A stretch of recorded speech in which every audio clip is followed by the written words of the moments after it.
Good evening, I'm Judge Nadine, Hamilton County Common Pleas Court Judge, and welcome to Cutting Edge. And again, Hamilton County, I want to thank you because this is the first Friday after my recent election on Tuesday, November 6th.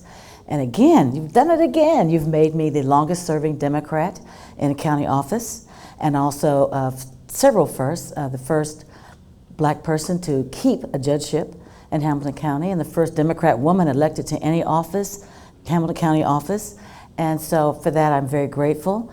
And you know what? We have a lot to talk about. You know, I thought I would bring here the winner's circle so you can get a bird's eye view of what happened this year. I mean, we know that this gentleman won, and those of us here today are really proud. Let me hold that up. See the headlines right there? We're going to talk about this race and what it means for Hamilton County. Let me introduce to you Jim Neal, the Hamilton County Sheriff-elect. Jim, you're here, you did it, you made it. Let's all clap, everybody. And also I have Wayne Coates, the Hamilton County Recorder. Now, not with us is Dr. Lakshmi Samarko, the coroner, but she had family obligations, and we're going to still talk about her behind her back, and she won't mind at all. Fellas, what happened? What happened Tuesday night? Was it a fluke? No, it wasn't no fluke. Okay, well, you know, give us your bird's eye view. I want to know what your perceptions and feelings are about winning in Hamilton County, what it means in the future, because let's just be real, all three of us are endorsed by the Democratic Party. And it used to be, you know, impossible to get elected. So something's happened, and then we want to know, everybody wants to know, what are you going to do that's different? You know, why did we elect you, and how are you going to make a difference? Well, Judge, I think that voters nowadays are looking more or less at the person, not necessarily the party. And I know myself, you know, I've been in government now for like 19 years, and I think people know my heart and know what I've done. You know, I have a pretty long track record. Well, what have you done there, Mr. Coates? Can I call you Wayne? You want me to refer to you as Mr. Recorder? No, you can call me Wayne. You can call me Wayne. I've been calling you Wayne, so I hope I can keep doing that. So, do I still call you yes. Judge? You could call me, actually, Nadine. Folks, now that the election is over, you don't have to scream out Judge everywhere you see me. Okay, I can go back to my first name, Nadine. Well, you know, I served 3 terms on Forest Park City Council. Yeah, you did. And, you know, we come from a very small municipality, and, you know, when you have a small government, you run a small government, and you become really fiscally conservative. And then, of course, when I was elected to the State House, again, I took those same values there. And then when I came in to the Recorder's Office, I brought the same values of being a fiscal conservative, and of course it was deadly. It was needed because it was a situation where we had to do major budget cuts. Yeah, you had to do some budget cuts, and you had to cut some personnel, and there's going to be more, and you couldn't stop delivering the service. So, you know, all of you who tried to, the Recorder's Office does more than record just deeds of houses, right? Right. We, you know, we have partnerships, corporations. I mean, there's a lot more documents to. But 65% is really real estate related, and you know there are assignments, mortgages, deeds, any encumbrances, liens, tax liens, federal liens, right, assessments on your property, and so a lot of property owners are very much, well, all property owners of Hamilton County are affected by what you do. And you have how many employees? And you know, we're going to get into that. I'm going to get into that later. I think I want to get your feeling about what made you stand out this time, and then we're going to talk about the cost of getting elected and how many millions, billions, or thousands we spent locally.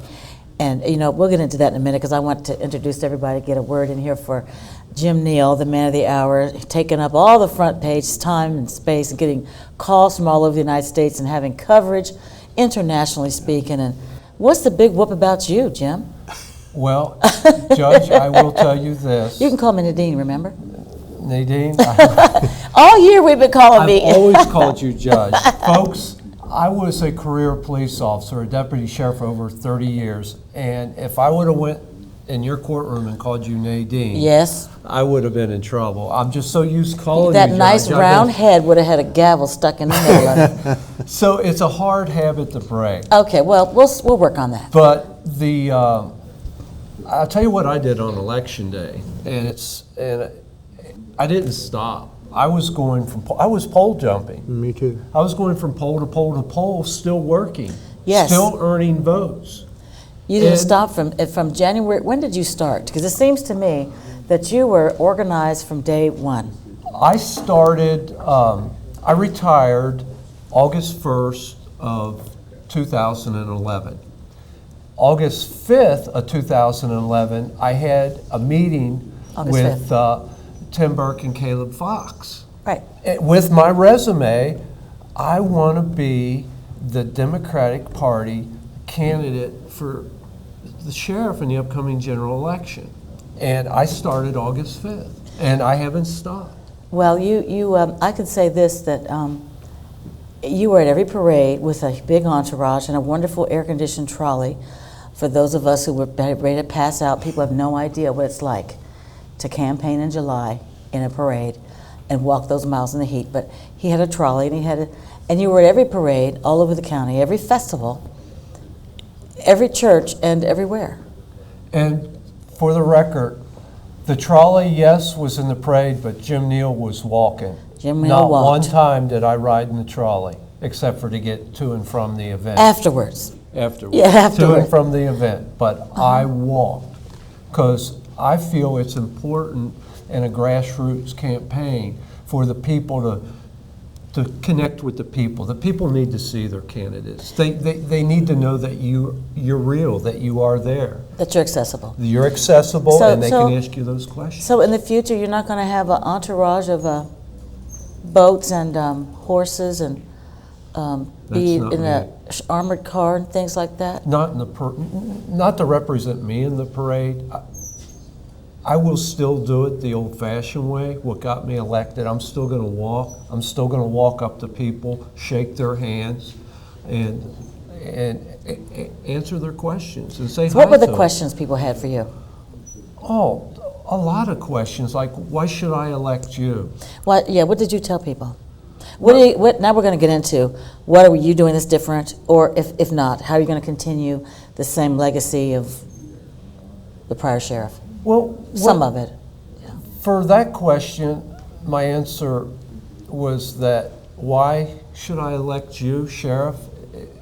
And I would respond that for over 30 years, I was a deputy sheriff, and I learned this job from the ground up. But that's not the extent of it. I took 30 years doing what I needed to do to prepare myself for this opportunity. Jim Neal just didn't decide in the spur of the moment to run for sheriff. I spent a career preparing myself for this day. I attended the University of Cincinnati, where I earned 3 degrees, culminating to that master's degree in graduate studies and research, where I studied and researched urban police management and jail management or corrections management. And then, So are you saying you wanted to be a sheriff then? I've been... Or you wanted to teach about being a sheriff? When I was working on my master's degree, for a good part of that educational experience, I was employed by the sheriff's office, which is another thing that's hard to do, working full-time and going to school. Tell me about it. And, I know that too. But I knew as a young man I wanted to go in law enforcement. My father retired from the city of Cincinnati. He was a Cincinnati police officer. And he worked his career in Camp Washington, which is Cincinnati District 5. Certainly, I know where that is, the old workhouse. Yes. I spent some time in there, not as an inmate though. And I worked there, Nadine, I worked in the workhouse for 4 years to start my career. What years were you there? I was there from 81 through 85. All right. Before we transitioned into the Right. Justice Center. And so, before we got up here on the stage, you were talking about you're going to change some things, at least on the external appearance of what deputy sheriffs will look like, and what's that going to be? Oh, I want to get. Where's that fancy badge I want to you get have? in compliance with the uniform. You had a little standards. something to Sure. show. Let's show them. Let's show the audience. So what's that? What's the significance there? Can we show that? There it is. Where is it? There it is. There it is. Okay. That says what on it? Deputy sheriff, and it is worn on the uniform of deputy sheriffs in the state of Ohio. It's standard. It's recommended by the Buckeye State Sheriff Association to be worn on the uniforms of deputy sheriffs in Ohio. We have uniform standards and marking standards. So, I mean, how is that different than what's going on now? Oh, we have additional markings, rockers, which they're okay to have, but I'm more of a traditionalist, Nadine. So you're saying you don't want breakdowns in terms of what someone's job is? Does it make a difference about what those rockers signify? Well, I think it signifies a division, but literally, you have a division among your employees instead of that unity. So you're going for unity among your employees? Oh yes, I want the deputy sheriffs in Hamilton County to wear a uniform, dress. Well, yeah, I will say, judges, we don't have anything on our judicial robe that says you're a municipal court, common pleas, that you're a presiding judge or this type of judge or senior judge. Everybody is wearing a black robe, and they're basically all the same.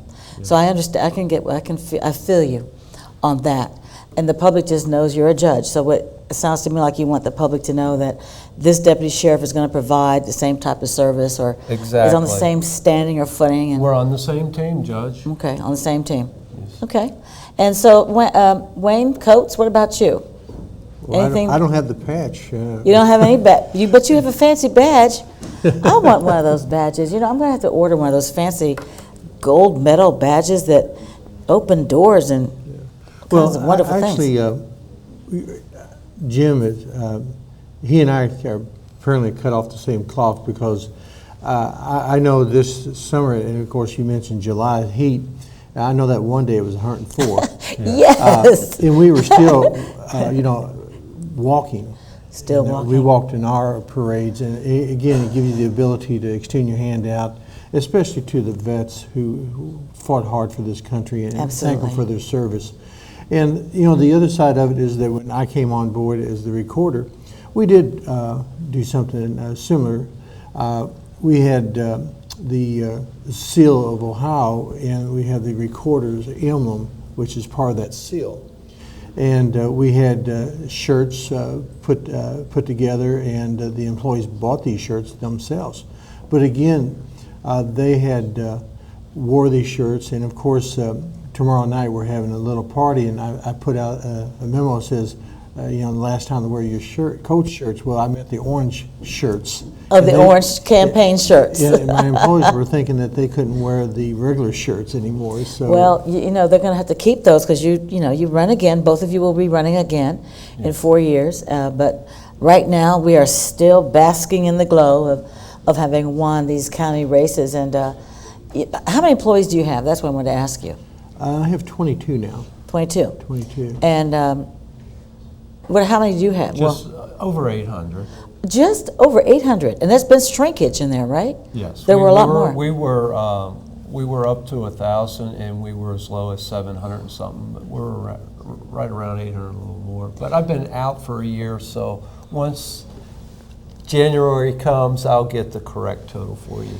So 800 employees, and are they union, non-union? Do they have to pass a litmus test about being Republican or Democrat? Do they have to tithe and pay money to a political party?